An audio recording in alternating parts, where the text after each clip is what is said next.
Hi, everybody. This is our second session for the Aspire program, and I am glad to see everybody joining us. Hopefully you are with us, and if you are watching the video later, then I'm glad that you are doing that. So just going to share a few updates with Tekken real quick. In February, on the 21st and 22nd, we are going to be at the TLCCA conference.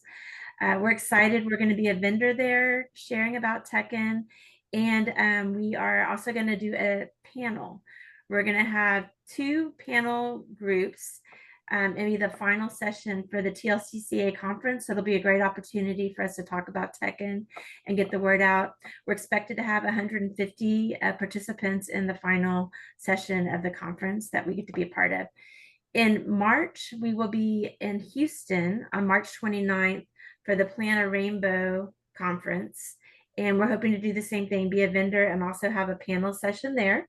So if you're able to join us there. And then I think we're going to look to do something in the Dallas area around April. We're kind of waiting to get the date for that. And then this weekend, in case you're in San Antonio, I'm doing one on Saturday evening, but I'm not sure um, how that one will be right now. So that's for Saturday. But let me go ahead and get us started. Denise, is that you that's joined us? I think that's Lupita. Oh, Lupita, is that you that joined us on, it says iPhone 3?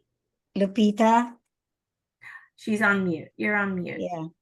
Lupita, we can't hear you. Can you unmute yourself? Ask to unmute. Okay.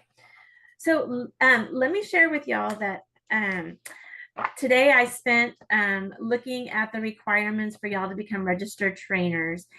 And I'm kind of jumping ahead to say this, but one of the things I noticed is that you have to have 15 hours of training on adult learning theory. And that's kind of harder to come by right now at, I should say, at a reasonable price. And I'm very conscientious about how much I spend.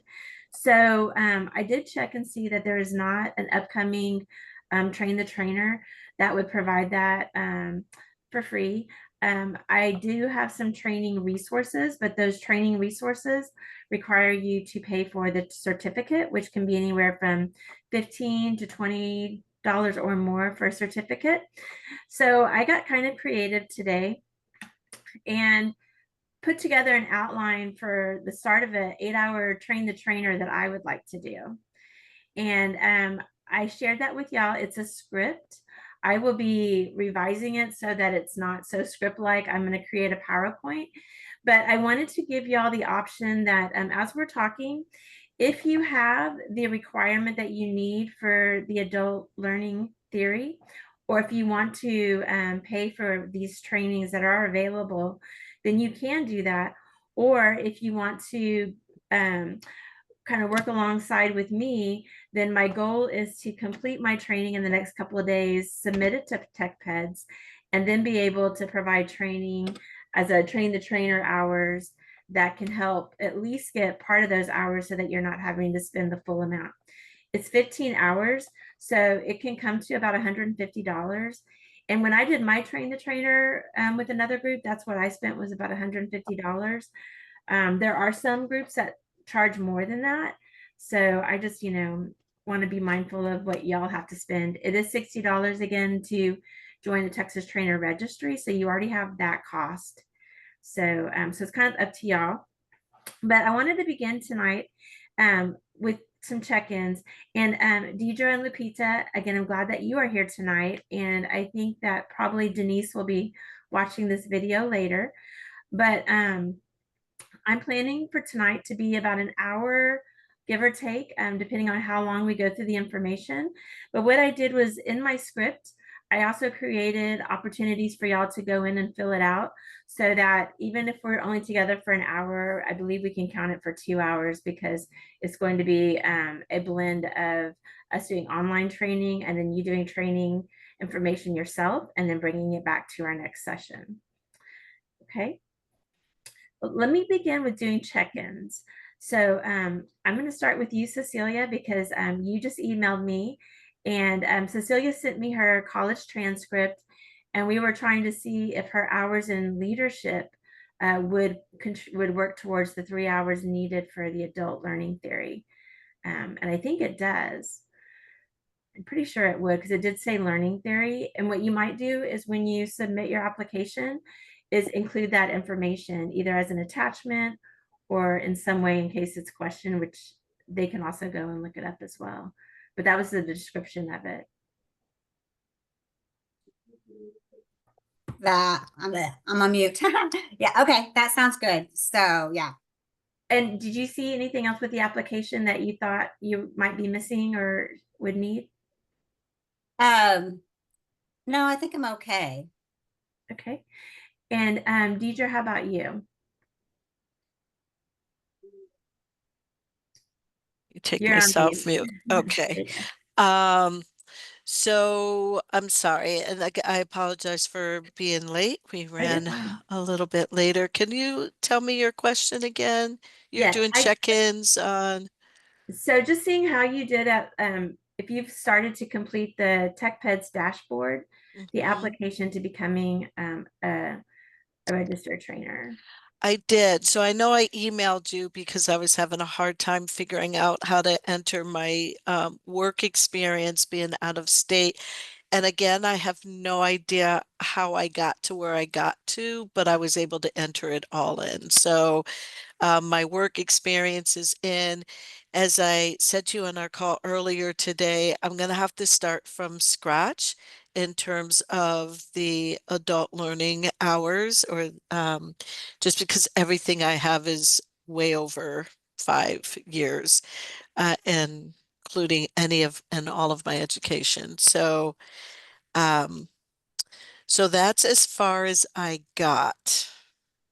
So it And I has to think, be within the last 5 years? well, I think for clarification, I think if it's a degree, part of your degree plan, like I have a master's degree in social work. And when I did my register trainer application, we looked at my college degree and the classes that are on there, and those counted because it was a 3 hour course that I took as a part of my degree plan. When they say 5 years, they're referring to the training hours. Oh, okay. So I think, so maybe if you can help me out in terms of what hours are we talking about for what? And my master's was 20 years ago, so Mhm. I still don't know if that would qualify or not. I so and of course ultimately TechPeds is going to make the decision. I'm just telling you what Mm-hmm. I think and based on my Mm-hmm. experience. But again, my degree is also not to date any of us because I think we look very young tonight. But mine goes back to like 1998 is my Mm-hmm. master's. And Mm-hmm. so again, it's a social work degree, and those hours are what I used. And I think I did apply though back in like 2011, but still, it was enough of a difference that what you have in your degree plan, if there's a class that or classes that meet those requirements, and what they're looking for is one course, 3 hours that addresses adult learning theory. Now, in addition to that, they also look at your experience. So, for example, for me, despite how young I look, I have 20 years of in the field. And I have work experience now. So there's more to what that picture looks like. But as far as the that requirement, if you have a class part of your degree plan, or you have training hours that you've taken in the last 5 years on adult learning theory, then those would work for you. Okay, so just so that I've got it straight, um, part of the requirements for the training requirements are the 3 hours, right, of adult learning theory. And there's a possibility that, and that doesn't matter because I have something coming up in February that is 3 hours, so that will take care of that. Um, Other than that, I still need 15, or would it then be down to 12 hours? Correct. Okay. Yes. So if it's a college class and it's an actual course that you took in college, then Mm-hmm. that counts as 3 credit hours because it's college hours. If it's a training that we're taking that's just like continued education, then that's going to be like If it's a 1 hour class, then it's 1 hour. Like if I Right. train the trainer that's 8 hours, then you could get 8 hours. But each Okay. hour for the training.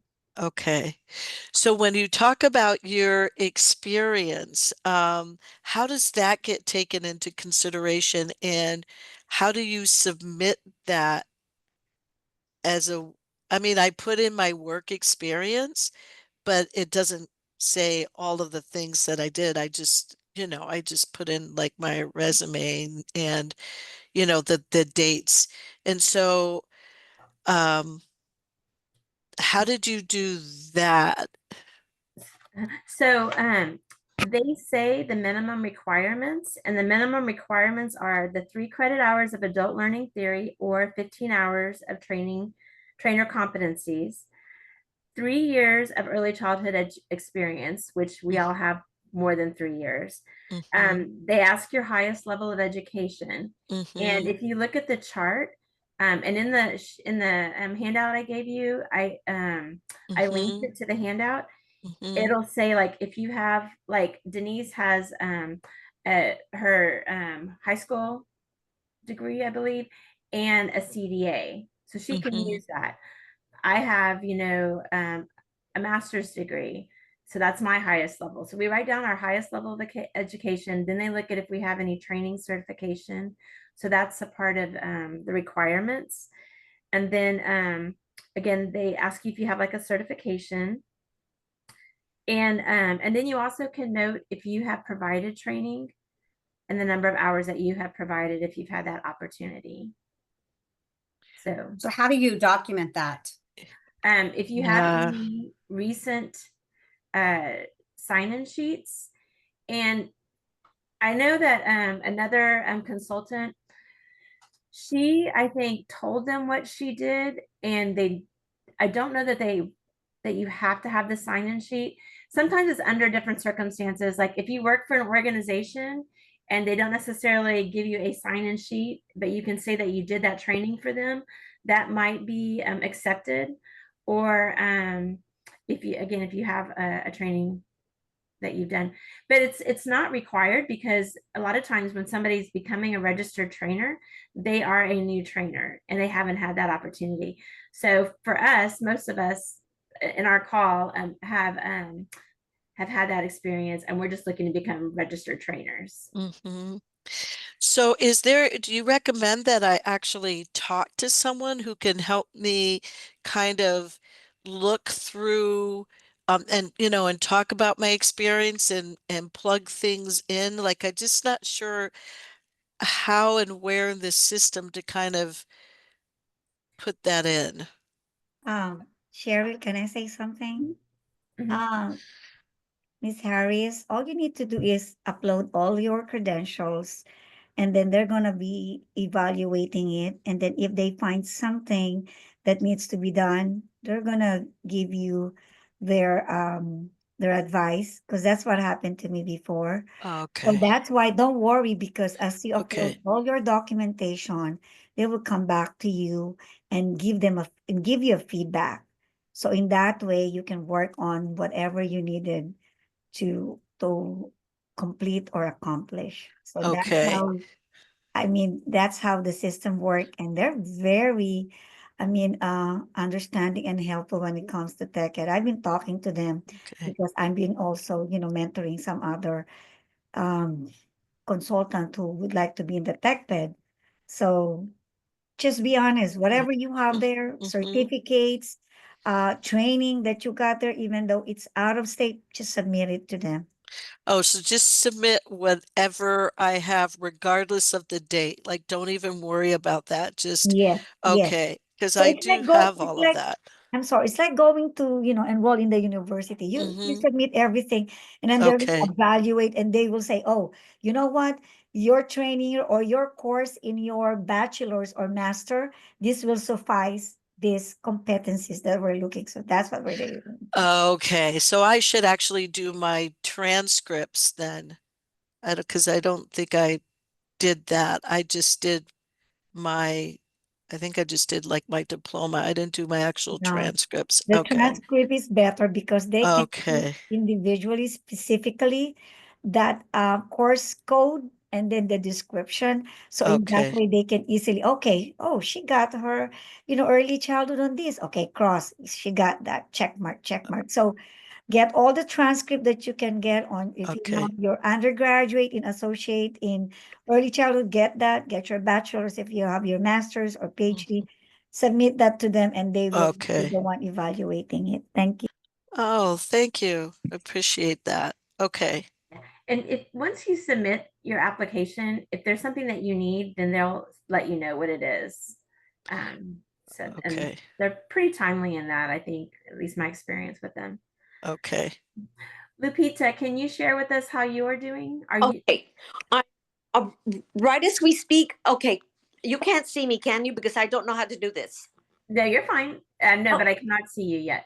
Well, hold on a Mhm. second, because it's trying to, I'm trying to get, I'm on my iPhone, Okay. but how would I have you see me on my iPhone?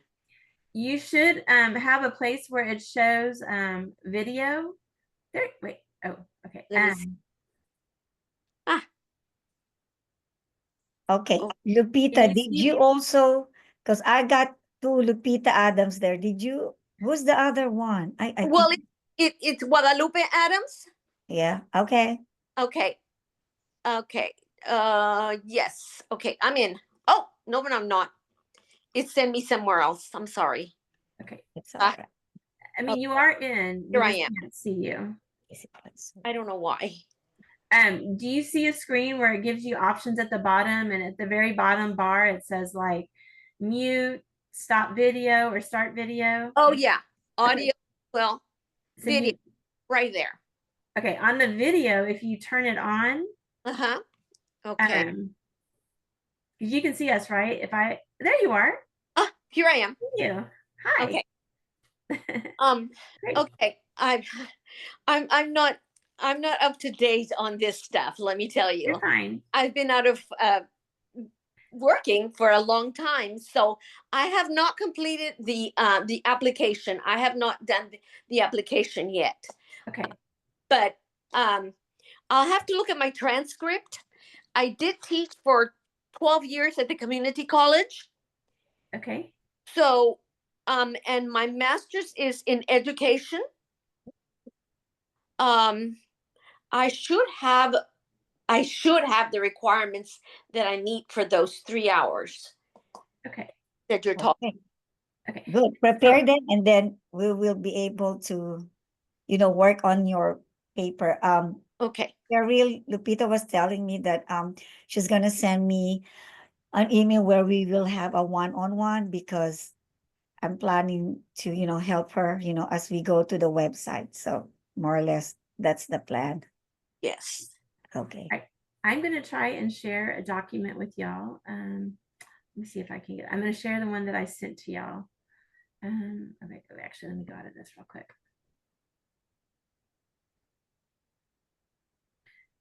Do y'all have by chance the document I sent you printed out? I have it up on my screen. Did you want me to share? Oh, I can share it. Let me Oh, okay. just pull it up. I did print mine. Okay. And I was thinking about not printing it up, but I like to be able to see people, but let me just go ahead and put it up. Okay, let me here we go.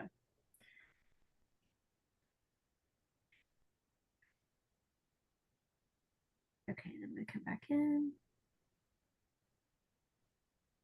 And I do have mine if you don't want to share your screen. It's Oh, I easy don't for mind. me to do a dual screen. Oh, it's let's see, I'm just trying to. Okay, can y'all see by chance? I think. Not yet. Okay. Let's see. I think this is where I get grace because I'm still trying to learn. Every time I think I'm getting good, I still find it interesting. Okay, let's see.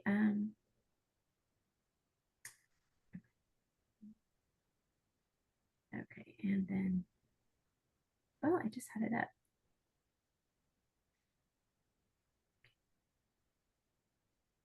Okay, maybe I'll take you up There. on that. Oh, you had it before. You had Oh, to- here it is. Yeah. Okay, can everybody see?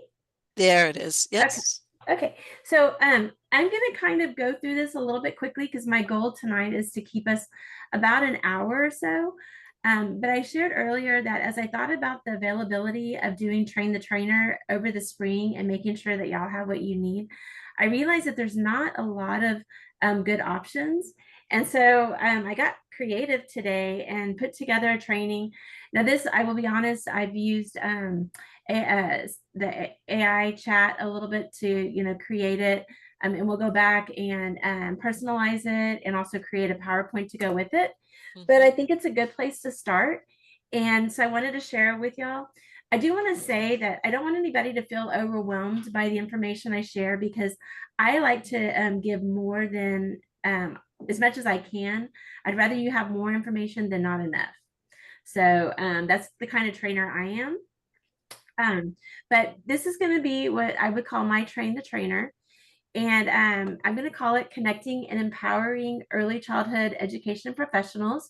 So this will be basically kind of like a curriculum that I'm going to use when we do Aspire.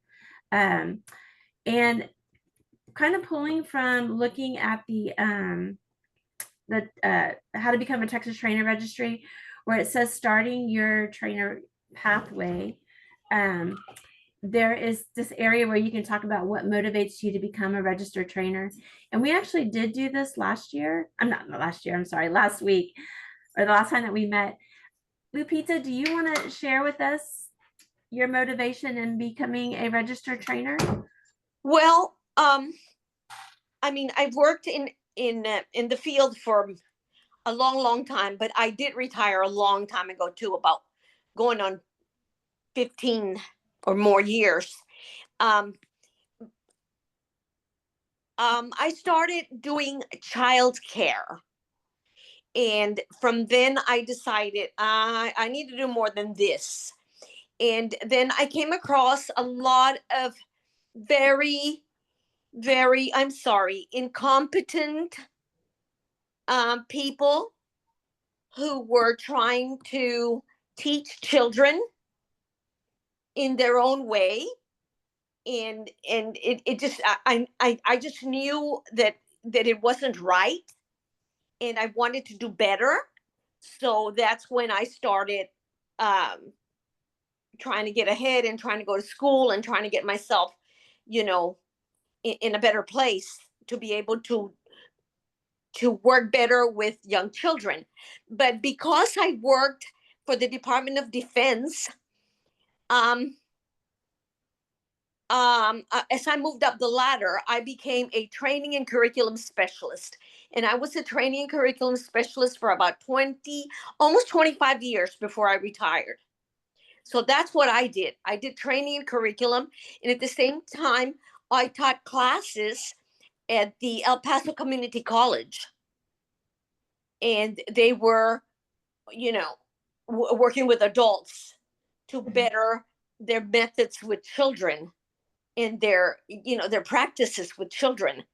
And I still, I have visited, I have my sister across the street just had a grandson. He's almost 2.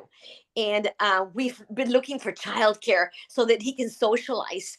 And I go in and I'm very disappointed. They're not accredited. They're not, and this is what his mother can afford. And I'm telling my sister, I'll pay. I don't like that place. And she said, no, this is not your baby. And I'm going, but I feel so bad. So you really see the need in your community to be there and to help make I better. see it every day. And I've only been here in South Texas for a couple of years, almost a couple of years. And and I knew this, that it was going to be like this, but I never thought I would get involved again. I thought, no, I'm good. I'm retired and I'm good. Well, I'm glad that you're involved because it sounds like you have a real passion for helping, and I know that area could definitely benefit. So I want to keep us kind of going so y'all will be able to use this to help you.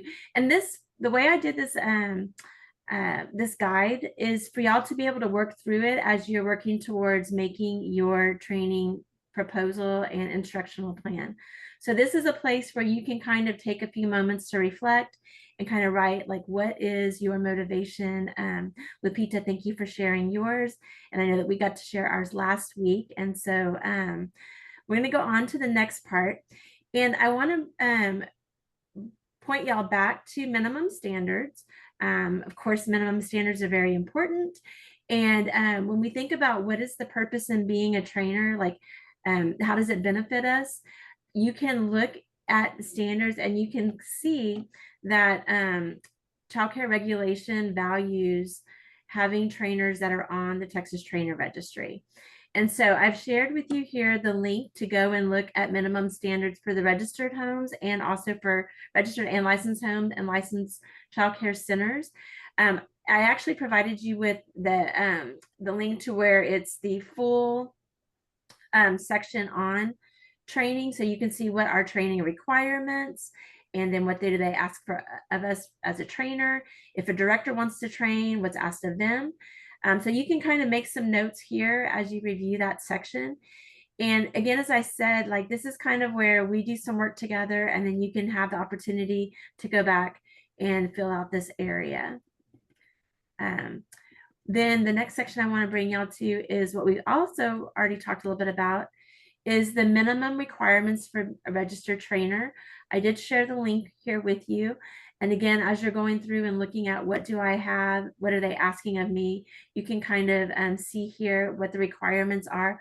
Also, we haven't talked about this, but they do ask for letters of recommendation, 2 that are written from professional contacts, and then also 1 from an organization. If you have somebody from an organization that you've actually trained for, that can provide 1. So, and then we're going to go down to the next section. And being new to the Texas Trainer Registry, you may not appreciate this as much, but they have made a lot of changes with the Texas Trainer Registry over the last couple of years. And one of them is going from where they just really focus on the core competencies for practitioners to on this kind of a path of having a more thorough program for trainers, and then also for coaches and mentors. So this section for core competencies for trainers, that it's now included, is actually fairly new. It's new to me from the time that I became a registered trainer. It's actually when I renewed last year was the first time that I saw the attention given to us having training on adult learning theory. So for the sake of time, what I want y'all to do is I have linked to the overview on adult learning theory, and you can see what these different areas are. Area 1, adult learning theory, just really talking about us having an understanding of how adults learn. Area 2, going into more detail about how we deliver training, the content that we have, the different varieties and tools that we use to facilitate our training. Area 3 goes into detail about how transfers of learning is more about it being a lifelong process, that we're building on our past experiences. We're continuing to do training or to continuing to learn. Area 4 talks about the importance of your training content. Area 5 talks about evaluation and being effective in how you get information before and then also after. And then the last area here is characteristics of effective trainers, which we're actually going to come back to at the end of our time together. But this is a great reference to be able to look at these different core competency areas and to see it from a trainer. I also, below this, provided you with the link to the trainer level profile. And Cecilia, I think you asked this last time we were together, but if you get the approved now, you start off with 9 badges with the micro credentials. And based on your experience, they look in your education, they look to putting you at between like a level 1 and 2. And then as you gain the micro credentials, then you move up in the levels. That's how their pathway works. So they have a really good diagram here that kind of shows you where you're at. I'm currently, I think I'm a level 3 trainer, but once I have to renew, then I have to either make sure that I am up on the micro credentials. Otherwise, I go back to being like a trainer 1 or trainer 2, and because I was kind of grandfathered in. So that's kind of how they're working. So you'll see a lot of talk about micro credentials because those of us who are trainers before are now going to have to start working on the micro credentials to have that higher level. And I think, again, that's a really good benefit for us because when childcare providers or conferences are looking for trainers, if we take the time to do the micro credentials, it's going to say a lot because right now there's about 800 trainers listed on the Texas Trainer Registry. So we want to be those trainers who truly have met the high quality that the trainer registry has. So on your time, you can go back and kind of fill out this chart and make some notes about what these different core competency areas are. Let's see. Then the next thing I wanted to just touch on is, and these words are so funny to me, but pedagogy and andragogy. I think I said it. We should all have to say it together. Y'all ready? Okay, can you say it? Pedagogy. And andragogy. And andragogy. Andragogy. Yeah. You have to kind of like practice those words. But these two different types of learning models, one focusing on children and the other on adults. And for us being able to know some of the differences and also how using different parts of these different models can actually work for when we're working with children and adults. So, and again, because I know that we're kind of watching our time together, I want to just kind of briefly touch on these. You can see here where the child learning models are more teacher directed. Children's learning is more passive. They kind of receive the information that we're giving them. It's external motivation, rewards, grades. And I kind of laugh at this when I think about kids because recently I was telling my son, who's now a 15-year-old teenager, that I would give him so much money for something. And he's like, kind of looked at me and I said, okay. I was trying to actually get him to try a new food. And I jokingly said, I'll give you $50. And he's like, Mom, I don't need your money anymore. So he must be like going into the adult learning model because that reward did not get me as far as I wanted. And I wouldn't have given them $50, but I would have expected a different response. Anyway, so focusing on the content, and then just the learning is more compartmentalized. I can't say that word very well, where we're kind of teaching them in small parts, smaller sections, making sure that what we're teaching children is, I guess you can almost say like bite-sized parts. And then we're doing the scaffolding and adding to what we're teaching them as they're able to.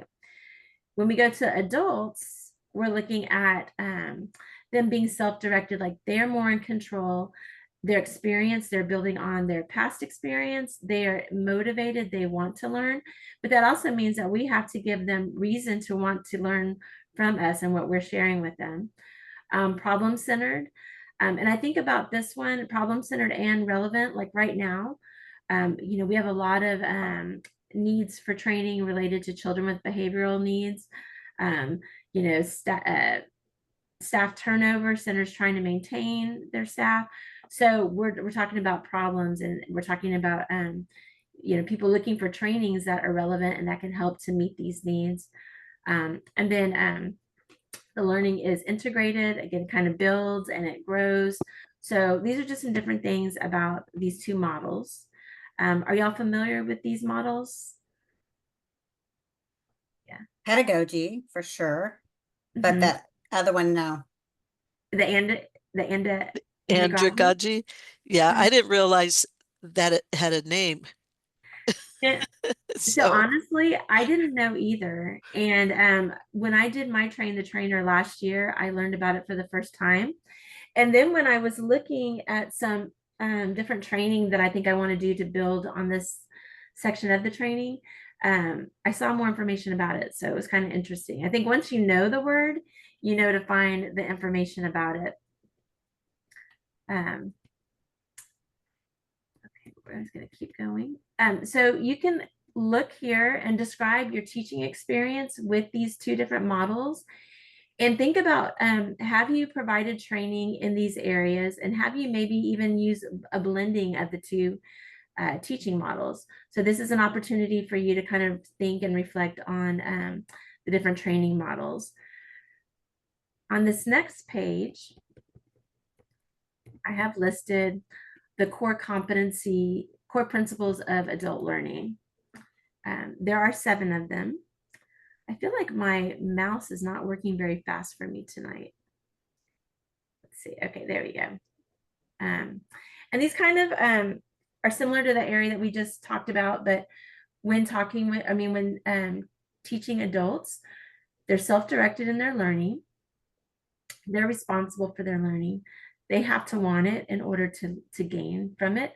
I also have some sources here. I did look up this information. Sometimes it was with chat, and found some sources that I want to go back and look at as references as well. Experience-based learning, being able to do more like hands-on and incorporate it into the learning design. We talked about the relevance for adults. They have to be motivated to learn. And I think that's really true when we're talking about childcare teachers. I know that there's a lot of difficult professions, but a lot of times when we're training teachers, we're training them, maybe it's during a lunch period, if it's a lunch and learn, or it's after work hours, or it's on a Saturday, and so we're getting them when they're tired, and they have to be motivated and engaged. And we really need to do something effectively to make it valuable for their time. So there's a problem coach center approach. I don't think I said that right. Problem centered approach. They're again wanting to solve problems that they know. Teachers, I think right now, while we're dealing with the high turnover, we're looking at teachers that may be feeling like they're not trained, in their classrooms to work with their age group or the behaviors that they're working with, or maybe knowing how to do the assessments and the different things that are asked of them. So I think that there's a real opportunity for us to see what a center needs in terms of program development, and meeting those needs and working with their staff to motivate them to want to know those things. Internal motivation, a need to know, and orientation to learning. And this is where I want y'all to take the time to see how you can apply these adult learning principles to how you learn. And I took some time to fill this out for myself. And I said for myself that I like to actively learn and share my knowledge and experience in training. So I'm not somebody who just sits. I really like to be involved. I focus best when the training is interesting and relevant. I like to work with others on teaching strategies. I really enjoy when we get together and we're creating lists, or we're doing strategies, or we're working off the easels paper. I do find having personal growth satisfying. And also talking about the importance of, like, when we do like orientations, and knowing that what we're teaching is helping our teachers or directors to know what they're going to do, or if it's for a new role, like how they can be ready for it and be better prepared for it. So you can go back on these 7 different principles, and look at how you feel like these apply to you as you're starting to, again, think about when you're going to do an instructional training plan. Let's see, go on. All right, I'm going to try to keep us for maybe 15 more minutes. If I don't know, Cecilia, if you can hold a few more minutes or not. But this is going to talk about training and delivery methods. I will let y'all spend more time looking at these, but this just goes on to talk about what we can do. We can do interactive workshops. Oh, wait, let's see, did that go? We can do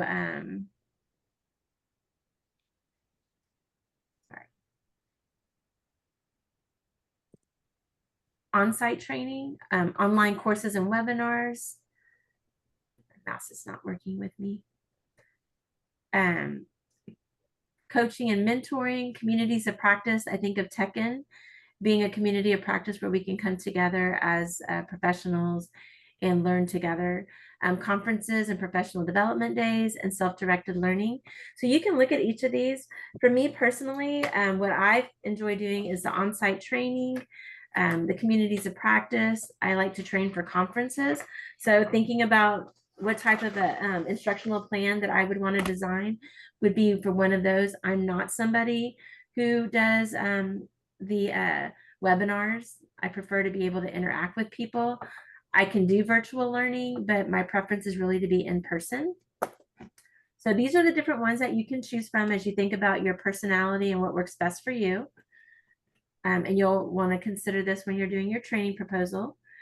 And then these next two sections of the guide are going to talk about training methods for in-person training, and then also those for virtual training. And so I'll let you also look at these more on your own, but you can do an interactive workshop. You can do role playing and simulations when you're in person.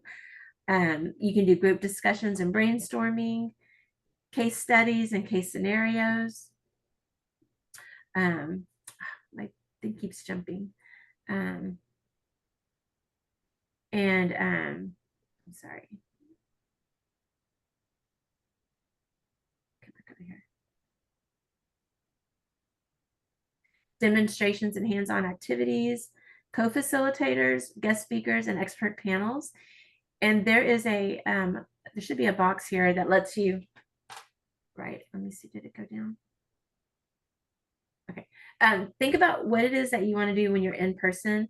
I need to do more case studies and stories when I am with people in person, and role playing. I like to do the hands-on. I'm interactive. I like discussions. I like brainstorming. So think about what it is that you want to include in your training. There's some considerations here for you to think about when you're choosing what you're going to do in person. And what I also wanted to share is that I think when you're able to co-facilitate with somebody, it brings a lot of value to your training. So you can do like an expert or a panel, or even if you just know another consultant. And Tekken actually encourages this, that if you want to get together with another consultant, reach out and talk to them about a conference or somewhere that you could train together. Same thing here for virtual training. I think it keeps jumping. Some ideas that you can do. Put down.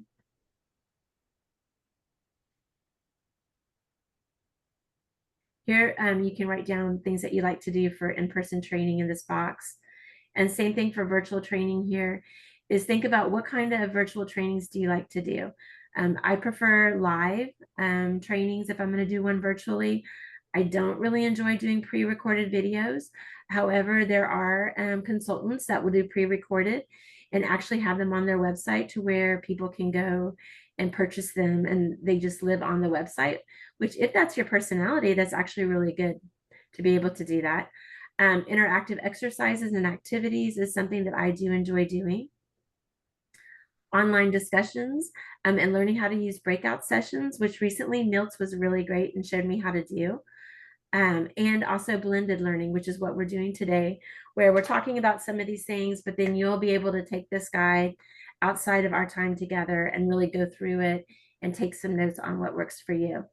There are some more considerations here that you can think about for virtual learning, and then you can go ahead and fill in this box on if you're choosing to do a training plan that is for virtual, what type of activities you would like to do. Okay. As you're thinking about your training presentation, think about the resources that you're going to use. Now, Deidre, I know that you are newer to Texas, so I had you in mind as I wrote together this list of resources, but think about like going through this list, and I have on my training calendar about 45 minutes for you to go through these different sites and see what they're about. The Texas core competencies will have ones for practitioners.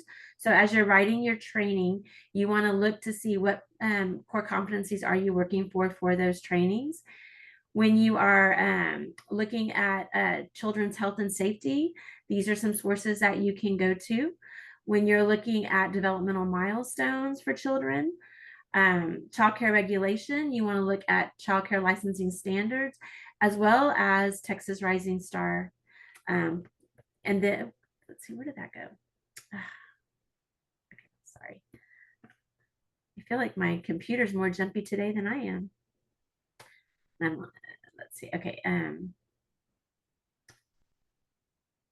When you're looking at best practices, you want to look at caring for our children. I think I shared with y'all last time that that's actually available in a book, and it's also an online resource.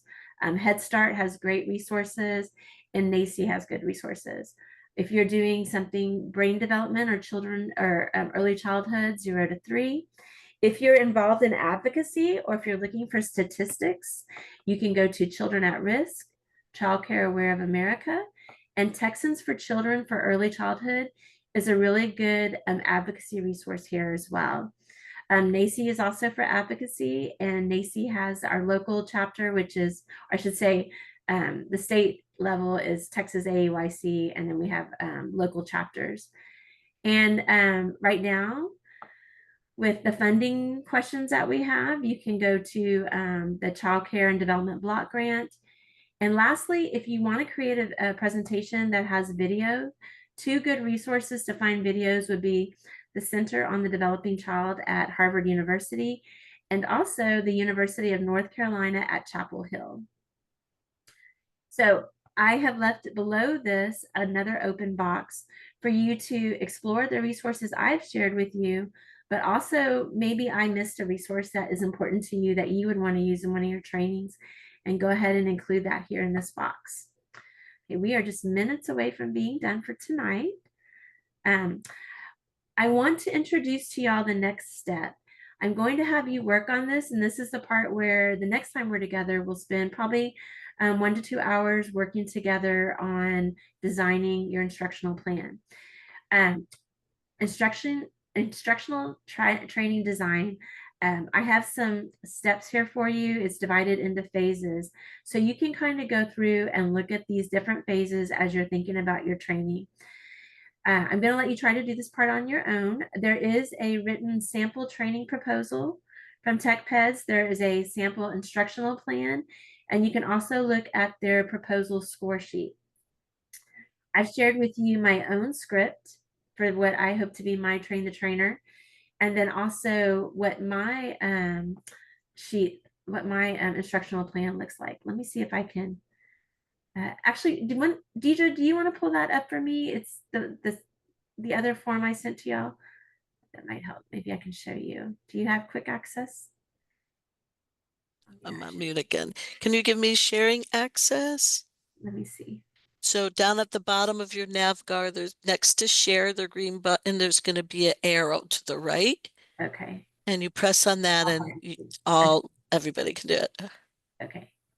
Ah, perfect. Okay. I think this is the one that you did. Is this the one you're referring to? Okay. Yes. So this is an example of what your instructional plan would look like as far as a breakdown of how you're going to spend your time. So this can just be an example that you can look at in closer detail. So basically, it really just looks like a topic description and how many minutes, almost like a pacing guide. Yes. Okay. Mm-hmm. Mm-hmm. And so from what I can see with TechPeds, I need to look at this a little bit closer, but I think they ask for this, and then they ask for a training proposal, which again, they give you an example of. And as I work more on mine, I'll probably send out one to y'all as well. I'll keep you up to date as I'm working on this one so that we can kind of do this together. But I think as you leave tonight, what I'd like for you to do is 1, try to complete your dashboards. 2nd, start to think about what the type of training you would like to do. Work through this guide that I've given you. I do want to give you training credit for it. So work through it. Let it be the kind of the process, help you work through the process of finding resources, deciding what you're going to work on with your training to help you with that. I feel like this is going to take a little bit more time for this next step, that maybe we would wait a full month to meet again. I suggest, Cheryl, like, Maybe even April. okay, today's March. Oh, I mean, April is going to be too long. yeah, let's do maybe the middle of March. Okay, I'm gonna just grab my phone. And then at the same time, Cheryl, maybe they can always reach out to us. Yeah, I'll be, and I have been doing that. I have been checking in. Lupita, I think sometimes it might be good if you want to work closely with Nildz. Yes. Okay, but I am also available to you. Okay. So you know, you can email me at any time. But I had checked in with Deidre and Cecilia and Denise.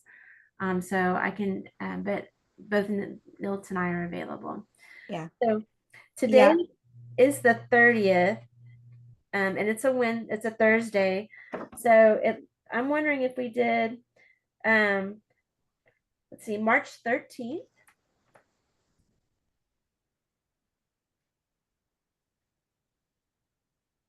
Yep, I can do the 13th. Okay. Would that be at the same time? Yes, let's do 6:30 to 8. Okay. And I will send y'all the link. Invite or just the link? I'm sorry, I meant to say recording. I'm going to send you the recording, and I will send you the new information about our next meeting time as well in the link. Okay. Yes, I'll send you all that in a follow-up email. And just to let you know, don't hesitate to reach out to me or to Cheryl. We're here to help you. Miss Harris, Miss Adams, you know, all of us out. Cheryl and I are collaborating in this aspect. We wanted to have 100% turnover, you know. You guys, you're gonna be but your success is also our success. And you know what? I was also thinking, Cheryl, this will be a good way for us also during the General Assembly to present, you know, if they will be able to, you know, complete this. This is our project, and then we can present to them our new consultants during the General Assembly. What do you think, ladies? Just, you When know, is General Assembly? it's gonna be on June the 21st, Yeah. Saturday. In So with Austin. this, I put Lupita. What Lupita, is this your? Yeah. Where? Oh, Well, see, Lupita. well, you know why? Because I had signed in under Lupita on my iPhone, and then then my computer, it's all right. It's all I right. said Guadalupe, and I said, okay. Yeah, it's all right. Now we got two Yeah. participations of you. You're making up. Okay, great. Okay, Miss Harris. Yeah, I mean, that's what I don't know if you want this to be something that your goal. It's up for you, ladies. But we are really happy that you really choose to be in this program. Thank you. We did also want to let you know one more quick thing is that we are doing a focus group, and it's a series of sessions that happens once a month, and it's on virtual training. So if that is a topic that you're wanting to learn more about, the next one is February 6th. And I believe, Nils, your time for that one is from 7 to 8 p.m., I believe. Is that what you put there? Yes. Okay. And at the beginning of each month, we send out a communication from TechIn, and it lists the dates of trainings, of meetups, of conferences that we participate. And also it will have the dates for the focus group. So this weekend, you should see that email. But I did want to let you know that as you're working to be, on becoming a registered trainer, and if virtual training is something that you would like to improve your skills on, you're welcome to join us for the focus group also. And by the way, Cheryl, I'm giving away also certificate, Okay. a TechEd certificate for that.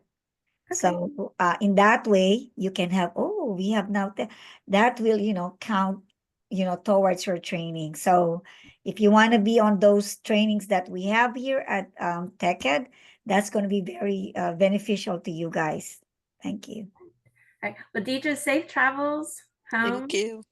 And thank y'all for joining us this evening. If you need anything, let us know. And looking forward to helping y'all continue with the process.